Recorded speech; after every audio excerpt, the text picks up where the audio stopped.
অসম চৰকাৰৰ মাননীয় মন্ত্ৰী অশোক সিংঘাল ডাঙৰীয়াই সময়ে সময়ে তেওঁ কিছুমান সংখ্যালঘু জনগোষ্ঠীটোক টাৰ্গেট কৰি কিছুমান বিকৃত মানসিকতাৰ পৰিচয় দিয়া আমি দেখিবলৈ পাইছোঁ। সিদিনাখন তেখেতে ঢেকীয়াজুলিত মুছলমানে হিন্দুৰ উৎসৱত দোকান দিব নোৱাৰিব বুলি তেওঁ এটা তীৰ্যক মন্তব্য কৰিছিল। তাৰ লগতেই তেওঁ গুৰুজনাৰ ভাওনাক লৈ তেওঁ তুচ্ছ তাচ্ছিল্য মন্তব্য কৰা ইতিমধ্যে পৰিলক্ষিত হৈছে।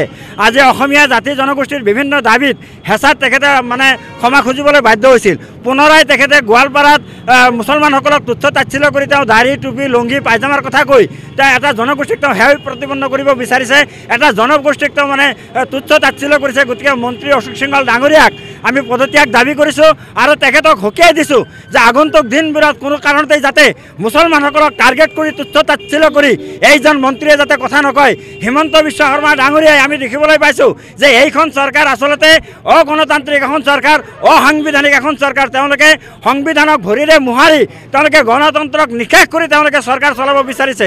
আচলতে ২৬ৰ নিৰ্বাচন সমাগত হোৱাৰ সময়ত আমি লক্ষ্য কৰিছোঁ যে বিজেপিৰ যিটো জনপ্ৰিয়তা আছিল সেই জনপ্ৰিয়তা যথেষ্টখিনি হ্ৰাস পাইছে। তেওঁলোকে উন্নয়নৰ নাম লৈ তেওঁলোকে ভোট খোজাৰ সামৰ্থ্য তেওঁলোকৰ নাই, যাৰ কাৰণে তেওঁলোকে সাম্প্ৰদায়িক সংঘাত সৃষ্টি কৰি হিন্দু মুছলমানৰ মাজত এটা সংঘাত সৃষ্টি কৰি তেওঁলোকে আচলতে ২০২৬ৰ নিৰ্বাচনী বৈতৰণি পাৰ কৰাৰ কাৰণে আচলতে এনেকুৱা কথা বতৰাবিলাক ক'বলৈ আৰম্ভ কৰিছে।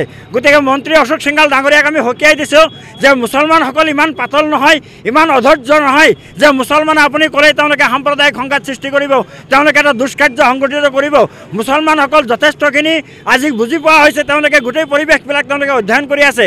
গতিকে আপোনাৰ যিটো কূট কৌশল যে হিন্দু মুছলমানৰ মাজত সংঘাত তৈয়াৰ কৰি আপোনালোকে ২০২৬ চনৰ নিৰ্বাচনৰ বৈতৰণি পাৰ হ'ব, এই কথা কোনোবাধ্যেই সম্ভৱ নহয়, কোনোবাধ্যেই সফল হ'বলৈ দিয়া নহয়।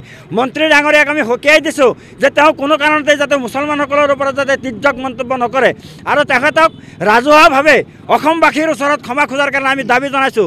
অন্যথাই মন্ত্ৰী অশোক সিংঘালৰ বিৰুদ্ধে আমি বিভিন্ন ধৰণৰ কাৰ্যসূচী ল'ম, বিভিন্ন ধৰণৰ পদক্ষেপ গ্ৰহণ কৰিম। প্ৰয়োজন হ'লে আমি ন্যায়ালয়ৰ কাষ চাপিবলৈ আমি বাধ্য হ'ম অশোক সিংঘালৰ বিৰুদ্ধে। গতিকে আমি তেখেতক সকীয়াই দিছোঁ তেখেতে যাতে মুছলমান সম্পৰ্কে বা কোনো সংখ্যালঘু সম্পৰ্কে যাতে এনেকুৱা তীৰ্যক মন্তব্য আৰু কোনোদিনেই নকৰে।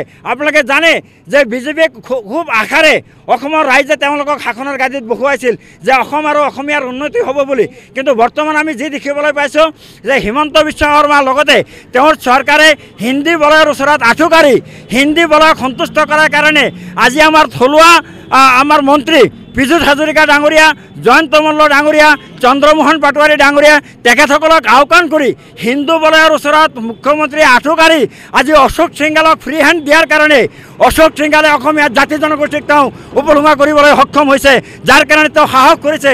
আজি শ্ৰীমন্ত শংকৰ গুৰু ডাঙৰীয়াৰ ভাওনাক লৈ তেওঁ তুচ্ছ তাচ্ছিল্য মন্তব্য কৰিছে। এই সুযোগ কোনে প্ৰদান কৰিছে? এই সুযোগ প্ৰদান কৰিছে অসমৰ মাননীয় মুখ্যমন্ত্ৰীয়ে। গতিকে মুখ্যমন্ত্ৰী ডাঙৰীয়াক আমি আহ্বান জনাইছোঁ যে আপোনাৰ এইজন মন্ত্ৰীক যদি আপুনি নাকি নলগায়, লেগাম যদি নলগায়, আগন্তুক দিনত কিন্তু আপোনাৰ চৰকাৰে ভয়াৱহ পৰিস্থিতিৰ সন্মুখীন হ'ব লাগিব। গতিকে মুখ্যমন্ত্ৰী ডাঙৰীয়াই অতি শীঘ্ৰেই যাতে অশোক সিংঘালক নাকি লগায় তাৰ কাৰণে আমি দাবী জনাইছোঁ।